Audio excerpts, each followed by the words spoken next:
Hazırda bir ziyalı kimi Azərbaycan televiziyasındakı vəziyyət sizi qane edirmi? Bilirsiniz, Azərbaycan televiziya kanallarında o bir çox verilişlər var ki, onlar mən təsadüfdən təsadüfə rastıma çıxır və baxıram ki, bir şit, ət dökən verilişlərdir. Hətta bəzi kanallar var ki, sizə deyim ki, mən hərdən anamın yanına keçəndə o daha çox seriallara baxır eləyir. O kanalı orada görəndə deyirəm ki, bu kanalı ancaq mən anamın yanına gələndə rastlaşıram. Bunlara qarşı ictimaiyyətin də belə qınağı var. Amma bizim mənə elə gəlir ki, bütün televiziya verilişlərini və televiziya işçilərini də belə sərt qınamaq da düzgün deyil. Bax, mən Mədəniyyət kanalında çox səviyyəli verilişlər görürəm. Amma o nə dərəcədə baxılır?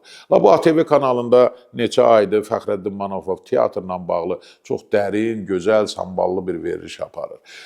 İctimai televiziyada, Azərbaycan televiziyasında o qədər dəyərli verilişlər olur ki. Bu baxımdan mən hesab edirəm ki, o cür verilişlərə baxmırlar deyə, o cür verilişlərin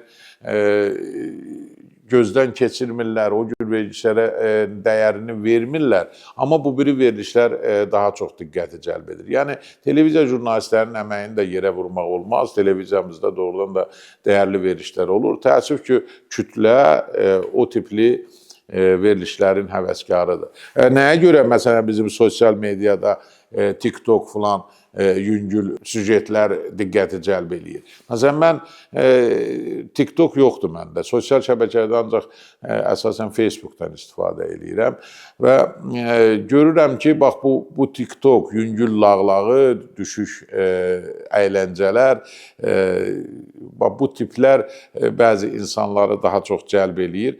Nə zaman ki, televiziyalarda o tərəfə sarı gedir, bax, onda uduzurlar. Mənə elə gəlir ki, televiziyanın əyləndirmə funksiyası öz yerində, amma maarifçilik və doğru xəbər çatdırma funksiyası daha öndə olmalıdır.